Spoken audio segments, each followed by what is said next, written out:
알기 쉬운 경제 완전 정복. 가장 가까이 있는 생활 경제 뉴스.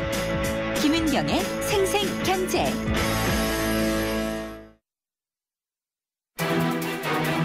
금요 대기회. 생생경제 금요기회.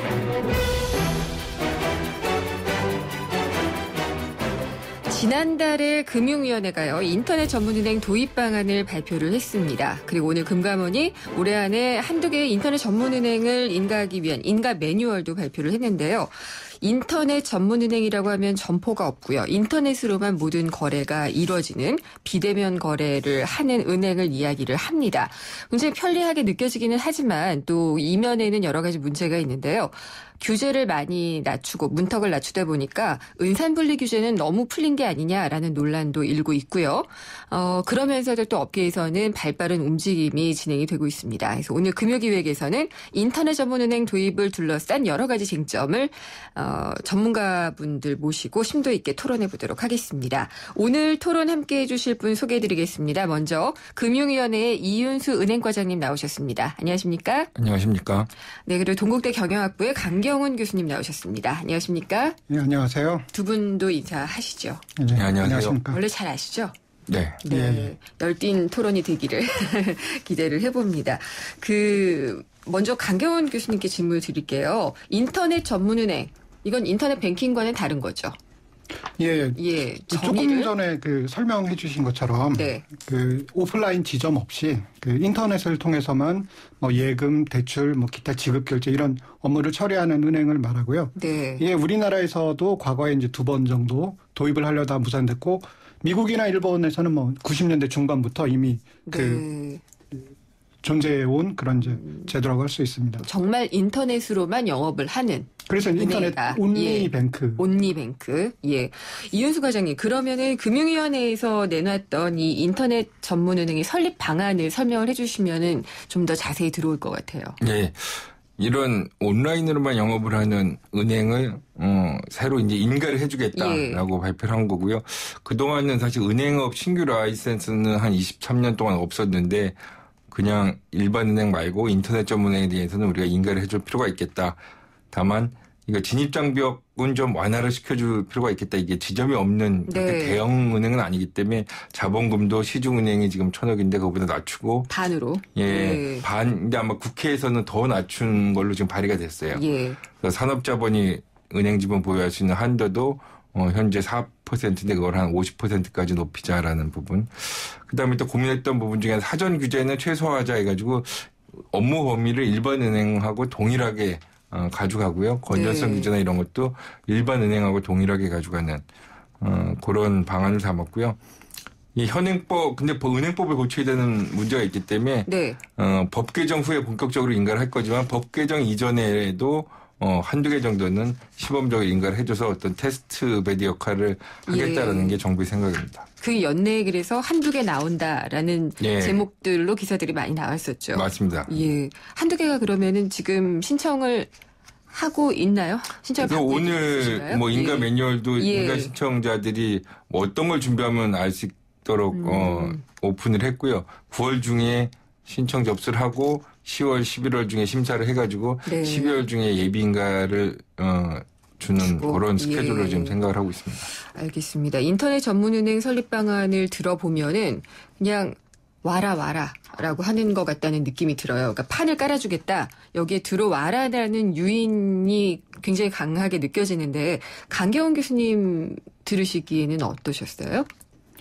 일단 은산분리를 이제 과도하게 이제 완화해 준 게 아니냐라는 이제 논란이 많이 있고요. 산업자본이 50%까지 지분을 가질 수 있도록 했죠. 그렇습니다. 그러니까 물론 이제 상호 출자 제한 기업들은 이제 배제를 하기 때문에 이제 대기업이나 재벌들은 이제 못 들어오지만 사실 중견기업이라고 하더라도 들어와서 이제 문제가 없다는 건 전혀 아니고 저축은행 사태라든지 과거에 이제 중견기업이 이제 들어와서 오히려 이제 금융회사가 좀 잘못되는 이제 그런 경우도 많았기 때문에 거기에 대한 이제 충분한 보안 장치가 있는지 또 뭐 그 외에 이제 비대면도 이제 그 허용이 되고 여러 가지 면에서 이제 충분한 그 검증이 이루어졌는지 이런 데에 대한 우려가 많고요. 네. 저는 이제 이번 그 정부의 이제 보도 자료를 보면 이 인터넷 전문은행을 도입하는 게 IT 금융 융합 네. 그리고 이제 신성장 동력을 창출한다. 이제 이런 취지로 이제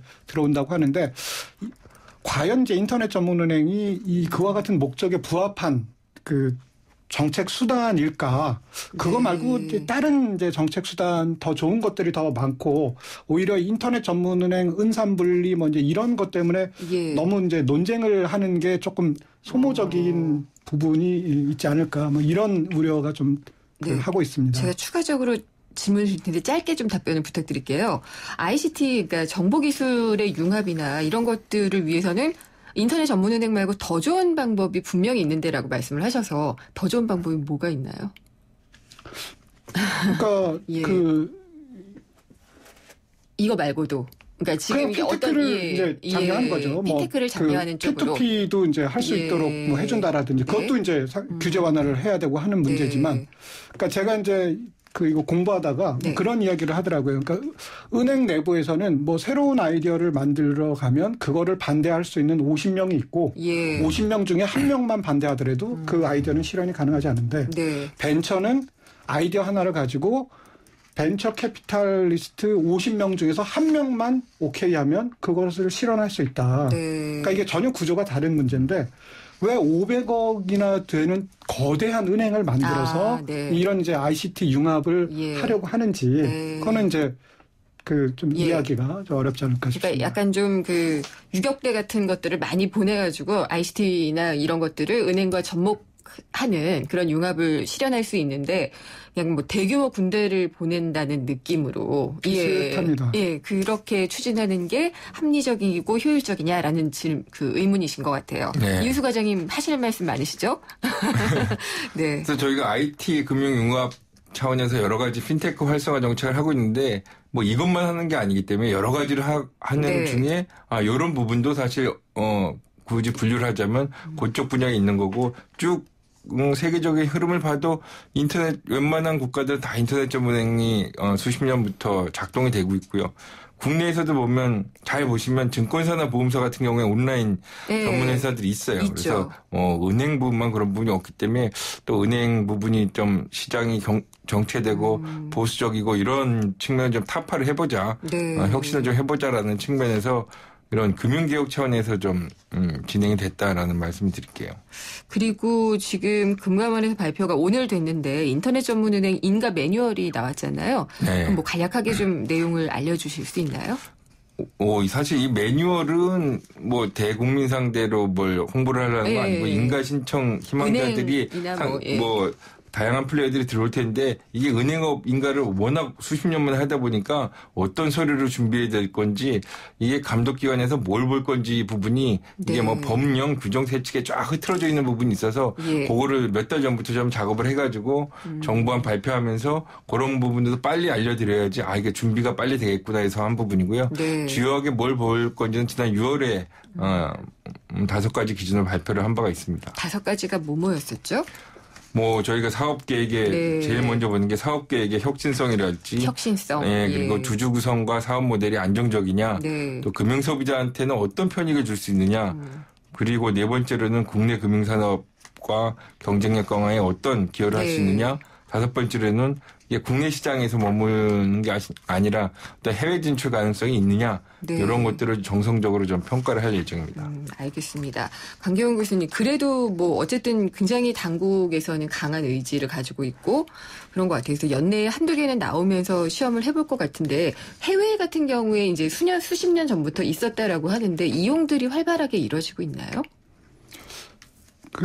자산 규모로 시장 점유율이 1%에서 3%. 그러니까 아직 미미한 수준입니다. 그리고 이제 그렇게 인터넷 은행들이 원래 처음에 아이디어는 지점이 없으니까 비용을 굉장히 절감할 수 있고. 그렇죠. 인건비라든지 임대료. 그렇습니다. 그래서 비용을 절감할 수 있으니까 이게 굉장히 경쟁력 있는 모델이지 않을까라고 했는데 이게 의외로 이제 굉장히 사업 성과가 좋지가 못했습니다. 근데 그 이유를 이제 저희 학계에서는 네. 은행업이라고 하는 것은 원래 예금하고 대출하고를 결합을 시켜서 만기가 짧은 예금을 만기가 길고 좀 위험한 대출로 전환시키는, 그러니까 저희는 이제 자산 변환이라고 그걸 부르는데요. 그 기능을 수행하는 게 이제 은행이고, 그 기능을 수행하면서 이런 그 고유의 그 강점들이 나오는데, 인터넷 은행은 대출을 결합시키기가 굉장히 어렵거든요. 지점이 없기 때문에. 그래서 그 인터넷 은행들이 기존의 은행에 대해서 이 경쟁력이 충분치 못했다. 이렇게 저희는 많이 분석을 하고 있습니다. 알겠습니다. 3부는 여기서 좀 마무리를 하고요. 4부에서도 금요기획 이어집니다. 오늘 인터넷 전문은행 도입과 관련한 여러 가지 쟁점들을 이야기하고 있습니다. 금융위원회의 이윤수 은행과장님 나오셨고요. 동국대 경영학부의 강경훈 교수와 함께하고 있습니다. 광고 듣고요. 4부에서 다시 찾아뵙겠습니다. 안녕하세요. 홍주동 김수미예요. 차오르 정렬 2588 대리운전 2588 좋아요. 차우가 똑같아요. 2588 언제나 어디서나 2588 좋아요. 대리운전 차우가 같네. 차우가 같아. 2588 어려운 경제학은 가라. 귀에 쏙쏙 들어오는 김인경의 생생경제.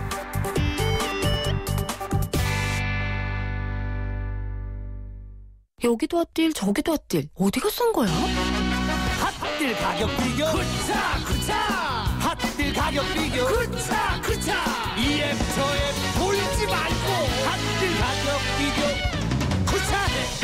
쿠차해요. 지금 쿠차 앱을 다운받으세요. 핫딜 가격 비교 쿠차. 생생경제 4부 시작하겠습니다. 오늘 금요기획 주제 인터넷 전문은행 도입을 둘러싼 여러 가지 쟁점들입니다. 오늘 출연하신 분은요. 금융위원회 이윤수 은행과장님, 동국대 경영학부의 강경훈 교수님 나오셔서 이야기를 하고 있습니다. 3부에서는 인터넷 전문은행이란 무엇이냐에 대한 이야기를 좀 해봤고 정부 당국의 강력한 추진 의지 그리고 해외에서는 어떻게 좀 이루어지고 있는지에 대한 부분들을 좀 짚어봤습니다.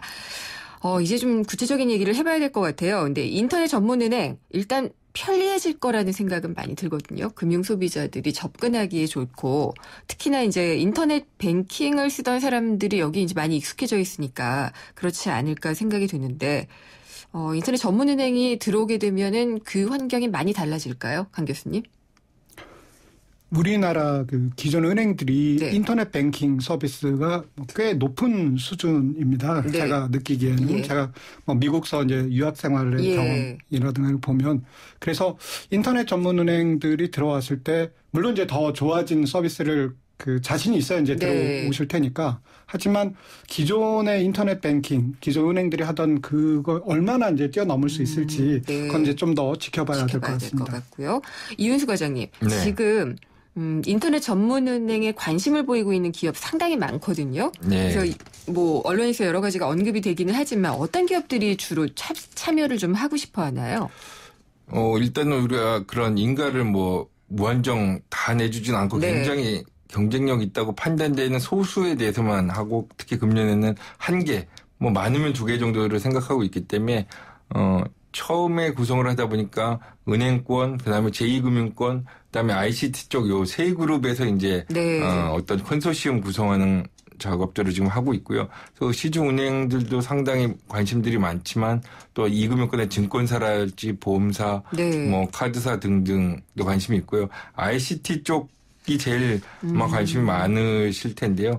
ICT 쪽도 종류가 여러 가지 있습니다. 커뮤니케이션 쪽도 있고, 포털도 있고, 포털도 있고, 전산 쪽도 있고, 아니면 뭐 전자상거래 쪽도 있고, 그런 그 ICT 쪽도 여러 가지 분야가 있기 때문에 거기가 지금 합종연행을 어떻게 할 거냐라는 부분들이 물밑 작업이 지금 한창 진행이 되고 있습니다. 합종연행을 어떻게 할 것이냐면은 그러면은 그들이 단독으로 들어오기에는 자본금이 너무 커서 그런 건가요?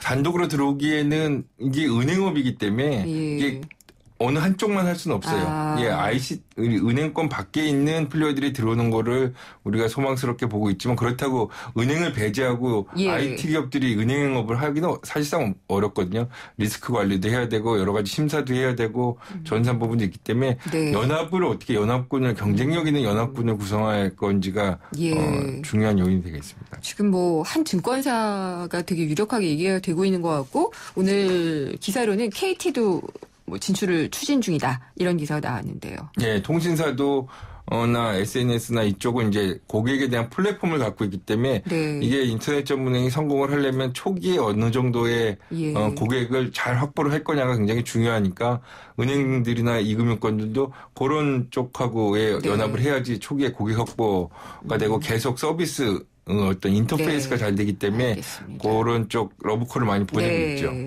강경원 교수님은 어떤 기업들이 인터넷 전문은행에 좀 주도적인 역할을 하는 게 적합하다고 보세요?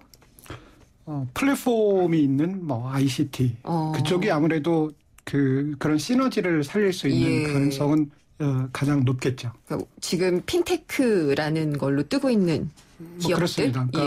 그러니까 저희 구글, 애플, 아마존 이쪽이 다 이제 은행업까지 진출할 걸로 뭐 저희들이 이야기를 하고 있거든요. 그런데 그만큼 그 광범위한 그 플랫폼을 갖고 있는 그 사업자가 이제 국내에 있을지는 뭐 좀 의문이지만 뭐 굳이 저희가 시너지를 뭐 추구한다면 그쪽이 되겠습니다. 그러니까 금융에 대한 어떤 노하우보다는 앞으로의 어떤 ICT 기술을 더 많이 갖고 있는 혹은 그 자체의 플랫폼을 갖고 있는 그런 기업들이라고 이야기를 해야 될까요? 예, 알겠습니다. 그리고 지금 쟁점이 되고 있는 게 사실 굉장히 무거운 주제라 오늘 얘기하기 힘들 거다. 두 분이 아까 방송 시작할 때도 말씀을 하셨는데 은산분리 논란이거든요. 보면은 일단은 대기업군은 배제가 되긴 했지만 산업자본이 은행을 가질 수 있는 지분이 50%까지나 돼요. 이건 좀 굉장히 놀라운데요. 이 과장님이 설명을 해 주셔야 될 것 같아요. 우리가 이게 은산분리라고 일명 얘기를 하는데 사실 다른 금융권은 그런 산업자본이 들어오면 안 된다라는 부분은 없어요. 은행은 굉장히 제일 금융산업 중에는 제일 중요한 기능을 하고 어떤 시스템 리스크를 연결해 갈 수 있기 때문에 그런 소유 규제를 강하게 하는 부분이 있는데 이 인터넷 전문은행을 초반에 우리가 출범을 시키려면 현재의 그런 소유 규제 갖고는 이게 태어나기가 힘들겠더라고요. 특히나 IT와의 융합 부분을 안 하고서는 이거를 하기에는 어렵기 때문에 이 부분은 그동안 또 사실 제도적으로도 많이 보완을 해놓은 부분이 있습니다. 과거처럼 그렇게 무슨 대주주가 들어와서 사금고화를 한다거나 이런 거에 대한 어떤 제도적인 보완이나 처벌이나 이런 부분도 강화가 됐고요. 다만 산업자본이 들어왔을 때 경제력 집중 문제가 있어요. 재벌들이 들어오면. 그래서 그것 때문에 그건 상호출자 제한기업 집단이라는 게 공정에서 매년 발표를 하는데 자산 5조 원 이상인 데들은 한 60개 정도 되거든요. 그래서 그쪽 부분은 진입을 현재처럼 규제를 한다 그러면 그런 경제력 집중 이슈는 없고 사금과 부분은 충분히 제도적으로나 사고 감독으로도 막을 수가 있다고 저는 판단을 하고 있습니다. 강경훈 교수님은 어떻게 보시나요? 저도 뭐 원론적으로는 그 과장님 말씀처럼 그 사후 감독, 뭐 행위 규제 뭐 이렇게 막을 수 있다고 보는데 우리나라가 그 막을 수 있을 정도로 다 제도가 정비가 되고 뭐 그럴 수준에 있는지 동향을 저희가 봐도 되고 얼마 뭐 그렇게 오래되지도 않았습니다. 저축은행 사태들. 근데 이제 사실 뭐 많은 분들이 그 소유 규제 자체는 상당히 좀 약간 낙후된 형태의 좀 오래된 형태의 규제니까 이런 규제를 계속 끌고 가는 데 대해서는 뭐 그 비판들이 많이 있습니다. 근데 그런 소유 규제 말고라도 저희가 예를 들어서 그 금융 복합 그룹에 대한 감독을 어떻게 해야 되는지 그거는 금융위원회가 지금 하고 있는데 아직 충분히 준비가 안 된 부분이거든요. 금융 복합 기업이라고 하면 지금의 은행 중심의 금융 지주회사를 말씀하시는 건가요? 그거 포함해서 예를 들어서 동양 그러면 동양의 뭐 대법 뭐 이거 다 포함해서 이거 전체를 만약에 들여다봤으면 그와 같은 사태를 미연에 막을 수가 있었겠죠. 네. 이윤수 과장님은 강경원 교수님의 발언에 대해서는 어떻게 들으셨나요?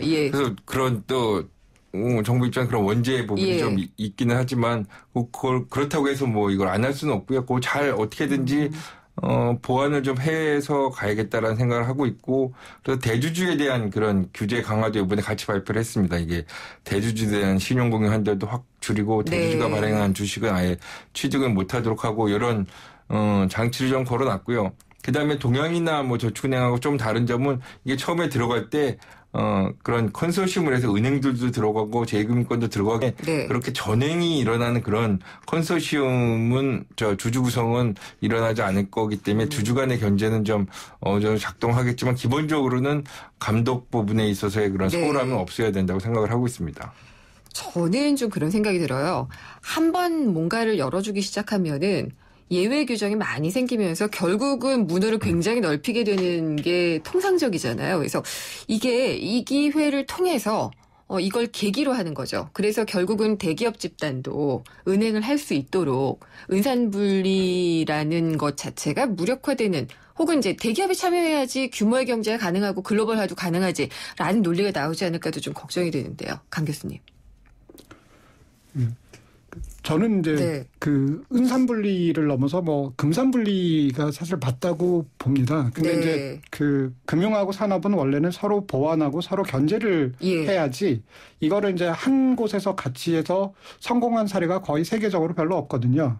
근데 이제 문제는 저희가 금융하고 산업 또는 은행하고 산업을 억지로 이제 소유 규제를 통해서 분리를 할 거냐 아니면 다른 여러 가지 그 방지 대책 또는 감독 여러 가지 장치를 통해서 그걸 막을 것이냐. 근데 이제 그 좀 전에 말씀드린 금융 복합 그룹에 대한 감독이라든지 또는 기타 여러 가지 뭐 감독 규제를 통해서 그걸 할 수가 있는데 지금 그나마 남아 있는 은산분리를 철폐할 만큼 우리가 다 정비가 됐는가 과연 제도가 저는 아직은 미흡하고 그리고 정부가 이거를 먼저 트는 거보다 다른 뭐 감독이라든지 이런 제도 정비를 같이 추구하면서 이런 이제 은산분리 완화를 같이 이야기를 하는 게 맞지 않나 싶습니다. 혹시라도 이제 은산분리 규제 완화의 폭이 더 커지고 그런 우려도 좀 하고 계신 건가요? 그거는 뭐 맞습니다. 그러면 이윤수 과장님의 의견도 좀 들어봐야지 될 것 같은데요. 뭐 전체적인 어떤 은산분리 완화는 굉장히 큰 이슈이기 때문에 그런 부분은 사회적 공감대가 충분히 이건 형성이 된 나중 이슈라고 생각이 들고요. 그 문제까지 하다 보면 이게 저희도 추진 자체가 안 된다고 생각을 하기 때문에 저희도 우리도 발표를 할 때 일반 은행에 대한 은산분리 부분은 그대로 두고 인터넷점에 한해서만 하자고 말씀을 드렸고요. 지금 은행법 개정안이 국회에 제출이 지난주에 됐습니다. 그래서 아마 국회 논의 과정에서 다양한 각도에서 논의가 이루어지지 않을까 생각을 하고 있습니다. 전 국회에 가면 늘 걱정이에요. 이걸 법 통과에 대한 가능성은 당연히 추진하시는 금융위원회에서는 100%로 보고 계시겠지만 쉽지 않을 것 같아요. 그래서 이게 또 논란이 있는 이슈니까 저희도 그렇게 금방 될 것이라고 베스트는 다 하겠지만 그런 부분이 있기 때문에 법 개정이 되기 전에라도 일단 시범인가는 한번 해서 다른 나라들도 보면 인터넷점에 라이센스를 줄 때 한꺼번에 여러 개 주는 게 아니라 처음에 한두 개를 해주고 시장 반응이나 어떤 소비자의 반응 이런 걸 보고 1, 2년 뒤에 본격적으로 인가를 해줬더라고요. 그래서 우리도 처음부터 여러 개를 줄 게 아니라 일단 하나 정도는 해서 소비자 반응을 좀 보자라는 측면에서 법 개정 전에 먼저 인가를 하려고 하는 것입니다. 그리고 이게 은행 거래 활성화를 위해서 이제 비대면 계좌 개설이 실시가 되잖아요. 그래서 인터넷 전문 은행 비대면 거래, 뭐 거의 창구를 가지 않고 그냥 알아서 그 사람이 어떤지 사실은 뭐 보고 심사를 할 수 있는 그런 부분도 상당히 많았었는데 그게 되잖아요. 게다가 뭐 이게 엄격하게 막는다고는 하지만 차명 계좌로 활용하는 것, 뭐 비자금 조성 문제 이런 좀 다양한 경제 범죄에 대한 우려들도 좀 있는데 여기에 대해서는 어떻게 생각하시는지 강기원 교수님께 여쭤볼게요. 네, 말씀하신 것처럼 뭐 차명 계좌, 뭐 비자금 조성, 뭐 로비, 탈세. 그러니까 이게 뭐 대면을 한다고 없어지는 건 아닌데, 근데 비대면을 하면 이제 그런 가능성이 조금 더 높아지겠죠. 그래서 거기에 대한 어떤 좀 방지 장치 이런 게 있는지도 궁금하네요, 이 과장님. 네, 비대면으로 계좌 개설하는 부분이 인터넷 전문은행에 한해서 하는 건 아니고요. 전 금융권이 네. 같이 정리됩니다. 은행부터 금년 12월부터 그런 부분들을 할 거고요. 그걸 미리 좀 준비를 하고 있는데 정부도 그런 부분 할 때 그런 어떤 사고 가능성, 범죄 가능성 우려를 많이 하고 있고요. 네. 그래서 이게 비대면으로 계좌를 튼다고 해서 쉽게 튼다는 건 아닙니다. 오히려 대면으로 가서 하는 게 훨씬 편하지. 내 신분증 내고 네. 계좌 개설하는 게 더 편하지. 비대면으로 할 때는 여러 가지 장치를 뒀거든요. 2가지 이상의 방식을 활용을 한다든지 해가지고. 2가지 방식이 어떤 건가요? 그러니까 비대면으로 할 수 있는 건 뭐 신분증 사본을 하나를 제출을 하고 네. 그다음에 기존에 보통은 계좌를 갖고 있는 사람들이 대부분이기 예. 때문에 기존 계좌하고 소액 거래를 해서 확인을 하고 네. 내지는 현금 카드를 뭐 전달할 때 확인을 한다든지 아니면 영상 통화를 한다든지 예. 해외에서도 많이 쓰고 있는 방법들을 2가지 이상 쓰는 걸로 처음엔 시작을 하기 때문에 오히려 좀 불편하실 수가 있어요. 네. 그래서 저희도 어떤 이용자의 편의성보다는 거래 안전성 확보에 중점을 둬가지고 시작을 할 거고요. 그래서 네. 차명 계좌 같은 개설은 더 어려울 겁니다. 그러니까 이게 결론이 그렇게 나는군요. 차명 계좌 개설이 더 어려울 그렇게 것이다. 더 차명 계좌 예. 같은 개설은 더 어렵도록 그렇게 예. 좀 구도를 짜놨고요. 한편으로는 또 탈법 목적의 차명 거래에 대해서는 처벌을 작년 11월에서 법적으로 강화를 해놨기 때문에 그런 부분에 대해서 우려는 하여튼 안 생기도록 노력을 하겠습니다. 그리고 이제 영업 범위를 보면은 일반 은행과 거의 업무가 동일해요. 그래서 이런 점들 아까 강기영 교수님 잠깐 얘기를 하셨지만 대출이나 이런 부분은 비대면 거래에서는 좀 어려운 부분이다라고도 말씀을 하셨잖아요. 그래서 그런 거를 그럼 빼고 인터넷 전문 은행을 하면 좀 또 이상해지지 않을까요? 그러면 은행이 아니죠. 예, 그러니까요. 수신만 하고 여신을 안 한다면은 기능이 은행이 아니니까요. 예. 그러니까 하게 되면 또 다 해야지 되겠죠. 그렇죠. 은행이라고 이름을 붙이려면 업무를 다 하는 건 맞죠. 근데 영업 범위를 그렇기 때문에 다 확대를 해서 시작을 한 건가요, 이 과장님? 영업 범위를 확대했다기보다는요. 일반 은행과 같은 수준으로 똑같이. 스타트를 했다고 네. 보시면 되고요. 그런 부분에 인터넷 은행이라는 특성상 하기 어려운 부분들이 환전 업무라든지 이런 건 못할 네. 테고요. 또 아까 강 교수님 얘기하신 것처럼 이렇게 대출 심사를 예. 본격적으로 하기 어렵기 때문에 어떤 거액의 법인 대출이나 이런 건 하기 어려울 거예요. 근데 그런 부분들을 사전적으로 제약을 할 거냐 말 거냐 상당히 고민을 했는데 네. 해외에서도 보면 이거를 사전적으로 업무 범위를 제한하기보다는 어떤 인가 단계에서 어떤 사업 계획을 낼 때 나는 이러이러한 업무를 하겠다라는 부분을 인가해 주면서 제약을 한다거나 뭐 그런 아니면 스스로 법인 대출을 안 하는 경우도 많고요. 네. 그래서 이거는 사전적인 규제는 좀 안 하고 나중에 혹시 어떤 쏠림 현상이 나타나거나 리스크 수준이 증가하면 추후에 보완하는 걸로 해서 일단은 좀 자유롭게 스타트를 하도록 제도 설계를 했습니다. 카드 업무는 포함이 되죠. 그러니까 카드나 보험 같은 것도 판매업도 이게 은행 라이센스를 받으면은 이게 자동적으로 예. 금융 업무를 따르는 거기 때문에 뭐 인터넷 전문은행에 대해서 뭘 해주고 이런 건 없어요. 똑같이 일반 은행과 똑같은 그런 규제나 그다음에 업무 범위를 받는다라고 보시면 됩니다. 그러니까 이게 카드 부분이 그렇더라고요. 카드 사태 때가 또 생각이 나기도 하고 이게 그냥 발급이 쉽게 되고 만약에 내가 인터넷 전문은행을 통해서 카드를 받게 되고 그럼 카드를 쓰고 혹은 카드론을 받고 이렇게 되면 지금도 굉장히 부풀어 있는 가계대출 부분이나 이런 게 좀 문제가 되지 않을까도 걱정이 되거든요.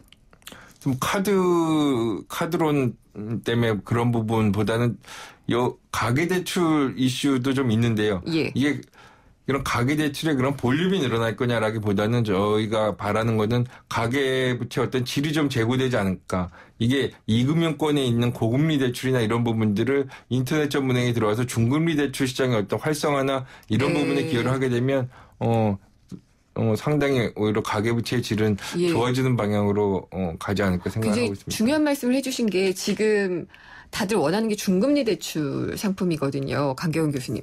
이게 중금리 상품이라는 게 은행에서 보기에는 금융소비자들은 좋지만 은행의 수익성은 악화가 될 수 있는 부분이잖아요. 그렇지 않아도 지금 저금리인데 중금리 대출이라는 게 인터넷 전문은행을 통해서 가능할 수 있을까요? 기존의 은행들하고 이렇게 그 고객군이 달라져서 그러면 뭐 이제 새로운 걸로 접근하는 게 맞습니다. 그러니까 예를 들어서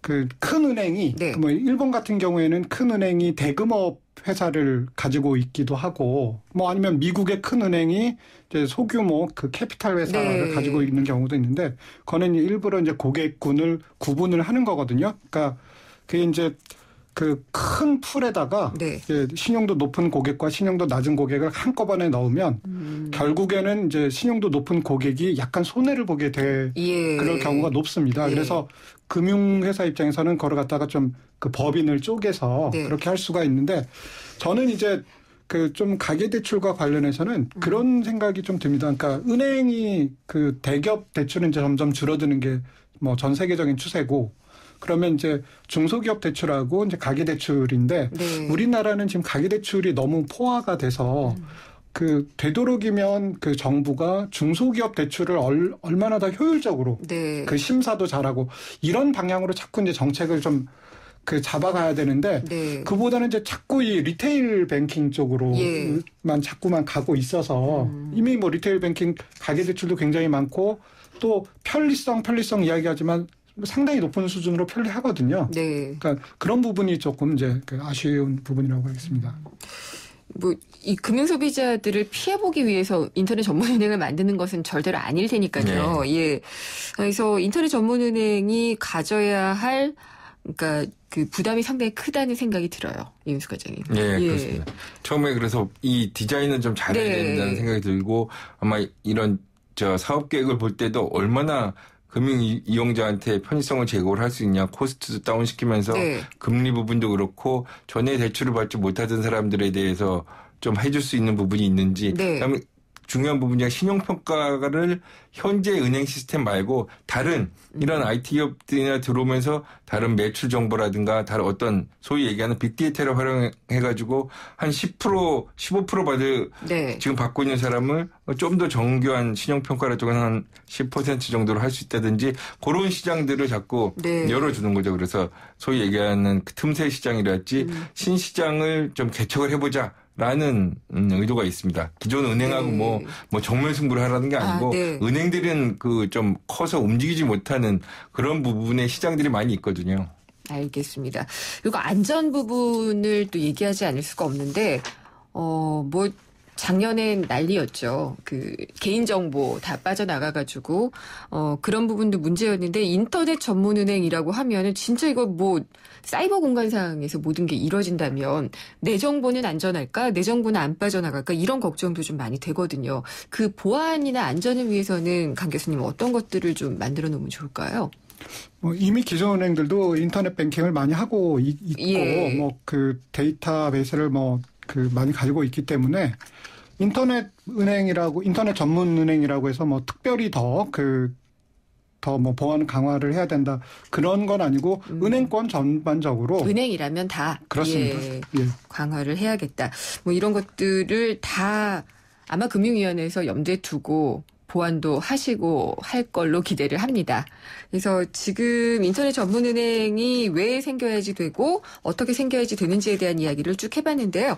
저희가 그 마무리해야지 될 시간이 이제 다가왔습니다. 그래서 저희 금요기획은 맨 마지막에 오늘의 주제를 가지고 정의를 내리는데요. 한마디로 딱 정리를 해주시면 좋을 것 같아요. 인터넷 전문은행은 무엇이다. 여기에 의미를 담아서 정의를 내려주시면 좋을 것 같습니다. 강경원 교수님께 먼저 질문 드릴게요. 인터넷 전문은행은 무엇이다. 그래서 어느 이제 그 언론에서 네. 그 인터넷 전문은행은 핀테크의 꽃이다 이런 표현을 제가 봤는데요. 너무 이렇게 미화된 거 아닌가요? 네. 근데 이제 저는 그러니까 핀테크의 꽃이라고 하는 거는 예. 원래 이제 새로운 이제 번식을 위해서 네. 그게 이제 꽃이 하는 역할인데 인터넷 전문은행은 꽃이라기보다는 먼 미래의 열매. 핀테크가 이제 잘 네. 됐을 때 인터넷 전문은행도 생기고. 네. 근데 이제 그게 올지 안 올지 잘 모르는 좀 불확실한 열매다라고 생각을 합니다. 아, 그렇군요. 이윤수 과장님은 인터넷 전문은행은 무엇이라고 생각하시나요? 저는 인터넷 전문은행은 이게 핀테크발 금융개혁의 큰 전환점이 될 것이다라고 생각을 하고 있습니다. 예. 이게 우리가 핀테크 하지만 여러 가지 성과도 나오지만 실제로 업무 제휴가 아니라 직접 지분이 들어와가지고 은행업을 네. 한다는 측면에서 큰 사실 사고의 전환이거든요. 그래서 한번 그런 역동적인 DNA를 가진 플레이어들을 한번 은행으로 한번 넣어보자라고 해서 전환점이 좀 될 거라고 생각이 들고요. 많은 우려들은 또 있기 때문에 저희도 하여튼 한 1년 동안은 이 부분이 잘 태어날 수 있도록 준비를 하도록 하겠습니다. 저희 생생경제에서도 계속 두 분께 여쭤보겠습니다. 오늘 긴 시간 동안 말씀 감사합니다. 오늘 금융기획 인터넷 전문은행 도입을 둘러싼 여러 가지 쟁점들에 대해서 금융위원회 이윤수 은행과장님, 동국대 경영학부의 강경훈 교수님과 함께했습니다. 감사합니다. 감사합니다. 감사합니다. 핫한 여름 식혀주는 쉐보레 썸머 페스티벌. 크루즈 말리부 올란도 캡티바의 디젤 차량 구매 시 최대 280만 원 할인. 또는 스파크 크루즈 말리부 올란도 캡티바 알페온 구매 시 최대 3년 무이자 할부. 쉐보레와 함께라면 당신의 여름은 더욱 쿨해진다. 7월 한 달간 전 사장 및 홈페이지 참조. Chevrolet, find new roads. 사장님, 우리도 화상회의 되면 좋겠어요. 전자결제도요. 회사 메일도요. 우리같이 작은 회사가 그걸 어떻게 다 해? 올레 비즈메카가 있잖아요. 중소기업에 필요한 IT 솔루션을 부담 없이 간편하게. 올레 비즈메카. 문의 080-2580-007. 올레. 김은경의 생생경제 4부 포스코와 함께했습니다. 경제상식 퀴즈 정답은 지금 한창 논의했던 인터넷 전문은행 1번이었습니다. 생생경제에서 준비한 선물 받으실 분은 7593님 외 9분이고요. 제작진이 따로 연락드리겠습니다. 다음 주에 찾아뵙겠습니다. 김은경이었습니다.